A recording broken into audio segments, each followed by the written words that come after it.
You're listening to Civic Media. You can tune into any of our live shows on any radio station across the state with the Civic Media app. Find us in your phone's app store and listen anytime, anywhere. This is your WLCX Daily News Roundup for the Eagle 1490 AM in La Crosse.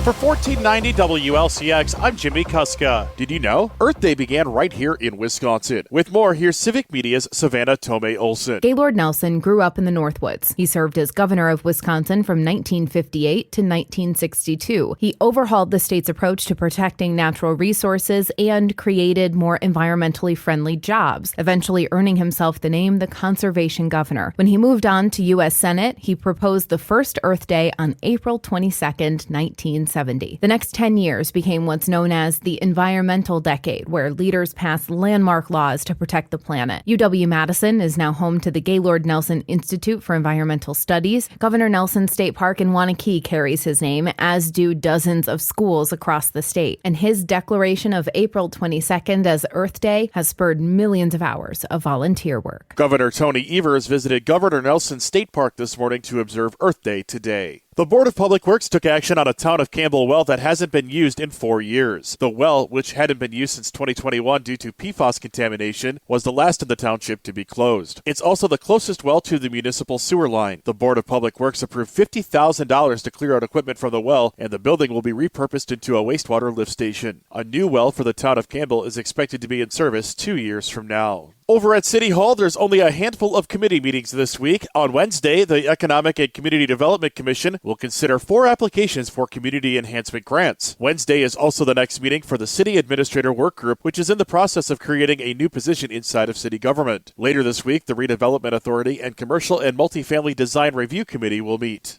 A town hall will be held today in La Crosse. It will feature Congressman Mark Pocan, who is a representative from outside of Wisconsin's 3rd Congressional District. Pocan has been holding in-person events along the 3rd District's borders and occasionally crossing over into western Wisconsin. Congressman Derek Van Orden, who has been holding virtual town hall events, said he is not holding in-person town halls due to what he calls outside agitators. The town hall will be at 5 p.m. at the Capella Performing Arts Center. This week is Work Zone Awareness Week in Wisconsin. With more, here's Civic Media's Melissa Kay. The theme, drawing attention to safety for road construction workers, is Respect the Zone, so we all get home. Work Zone Awareness Week is April 21st through the 25th. Counties and communities across the state are urging people to drive carefully and pay attention while driving through highway work zones. Over the past 5 years, more than 10,300 crashes in Wisconsin work zones caused 56 deaths and more than 3,600 injuries. Officials ask that everyone on the road eliminate distractions and be mindful of your speed. You can find more information on the Wisconsin DOT website. The DNR is hosting Deer Management Council meetings through next week. With more, here's Civic Media's Brittany Merlot. The meetings will take place across the state through May 1st, offering residents the chance to share feedback on local deer management practices and make recommendations for the 2025 season. The public feedback gathered at the meetings will be used at the Natural Resources Board review in June. A list of meetings is available on the DNR website. La Crosse and Monroe County had their meetings last night. Tonight, Trempealeau and Buffalo counties will host a joint meeting at the Arcadia Town Hall. Vernon counties is next week. The average price for a gallon of gas in Wisconsin fell under $3. With more, here's Civic Media's Melissa Kay. Gas prices continued to fall over the last week, dropping 5.7 cents per gallon for an average of $2.95 today. This is 12.9 cents lower than a month ago and over 43 cents per gallon lower than this time last year. Gas prices fell in over 40 states last week, but officials at Gas Buddy say the downward trend in prices is beginning to stall. Prices in 2025 have been much lower than the previous year. This is partly due to OPEC's ongoing restoration of oil production and continued uncertainty surrounding tariff policy and its potential impact on the global economy. After reaching prices of over $3.21 per gallon last week, here in La Crosse, the average price is just above $3 per gallon to start the week. The Wisconsin Supreme Court ruled that a line-item veto in the 2023 biennial budget did not violate the state constitution. With more, here's Civic Media's Savannah Tomei Olson. When he was signing the state budget, Governor Tony Evers used his veto powers to lock in school funding for the next 400 years, and now the Wisconsin Supreme Court rules that was legal. Wisconsin is the only state where the governor has line-item veto powers, meaning a governor can just cross out words or punctuation or numbers or parts of a bill and change its meaning. The court was split along party lines. Soon-to-be Chief Justice Joe Karofsky wrote that this move was within the bounds of the Wisconsin Constitution. Meanwhile, Justice Brian Hagedorn said the state constitution does not allow for this power. Historically, it's been used by both Republicans and Democrats. The governor's veto means that school funding will increase $325 per pupil per year until 24-25.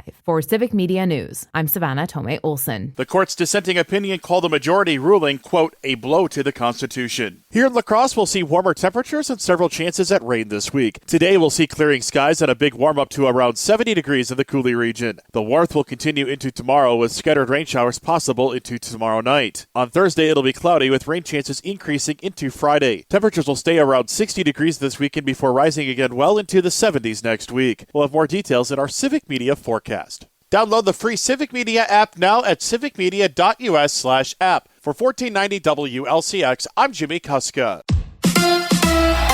The Bucks face the Pacers. Hi, I'm Mike Clemens with sports. Game 2 of the best-of-7 series tonight between the Bucks and the Pacers. The Bucks came home Saturday night to rest and regroup and hold practice before tonight's game in Indianapolis. Doc Rivers asked, did Damian Lillard look ready to play in practice yesterday? Well, it's more them, the doctors, and him. You know, he's close. Listen, he looks great to me. It's hard because, like, we did a little 5-minute scrimmage with him before practice and all that. So it is hard. I will say that. Baseball. The Brewers losing last night to the Giants 5-2. That series continues tonight at Oracle Park in San Francisco. Packers getting ready for the NFL draft in Green Bay this weekend. GM Brian Gutekunst asked, will they be trading away defensive back Jair Alexander this weekend? Yeah, we'll work through that. I don't really have any updates on Jair.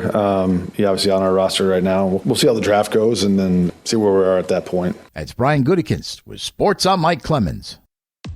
On your entertainment beat, I'm Pete Schwaba. There's a new champ at the box office this weekend. Leading the way for the holiday weekend was the new Ryan Coogler film, Sinners. The vampire flick starring Michael B. Jordan brought in $46 million to take first place on the big screen away from previous champ, the Minecraft movie. Sinners is a horror film that sees Michael B. Jordan playing twin brothers. The reviews were overwhelmingly favorable. The Minecraft movie has shown lots of staying power, though, as it pulled in $41 million in its third week, bringing its U.S. total to $344 million and its global take to $721 million. Angel Studios' The King of Kings is an animated telling of the story of Jesus that had an Easter weekend take of about $17 million and barely edged out Rami Malek's revenge thriller, The Amateur, which pulled in just $200,000 less for fourth place. A24's Warfare rounds out the top 5 with a take of about $5 million. Best war movie I've ever seen. Bruce Springsteen never liked the idea of allowing his band to be filmed backstage or in a documentary, but that's changed. Probably a good thing, too, as they are in the middle of filming a new documentary that cataloged his most recent tour called Road Diary, Bruce Springsteen and the E Street Band. During a recent appearance on the Variety Awards Circuit podcast, Springsteen said he never liked to have the band shown backstage or featured because he thought it might demystify the E Street Band. He feels the exact opposite now as they are all getting older, saying these interactions and intimacies of their moments together should be shared. Springsteen also expressed his excitement for the new biopic inspired by his Nebraska album called Deliver Me From Nowhere. Deliver Me From Nowhere drops sometime this year. No word yet on the drop date for Road Diary. Hayden Christensen returns to the Star Wars franchise as Anakin Skywalker. He will join the cast of Ahsoka for season 2 and play himself as a teenager. The actor broke the news at a Star Wars event in Tokyo, Japan. Christensen first played the character in 2002 in Attack of the Clones and then in Revenge of the Sith. He appeared in 2 episodes of Ahsoka Season 1. Season 2 is expected to drop in 2026 after the release of The Mandalorian and Grogu. The amount of inside Hollywood information spilled on the Happy, Sad, Confused podcast to host Josh Horowitz must be overwhelming at times. Emilio Estevez appeared recently and shared the story of his father, Martin Sheen's drunken meltdown on the set of Apocalypse Now, in which Sheen ran naked around the set while trying to be corralled by Estevez and his mother. Hard to imagine this kind of behavior from the Sheen patriarch. Sounds more like a Charlie Sheen kind of thing.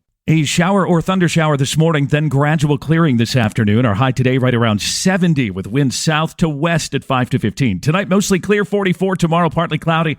Late day showers with a high right around 71. I'm meteorologist Sean Cable. Temperature now 49.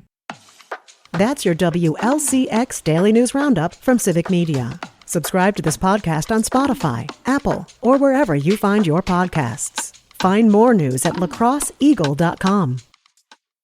The national news cycle never stops, but it can be hard to find news about your local community. Civic Media is dedicated to providing quality local and state news coverage across Wisconsin. With the Civic Media app, you can get notifications about local stories that matter to you and your community. Find the free Civic Media app in your phone's app store and choose notifications from the menu to tell us what kind of news you want to hear about.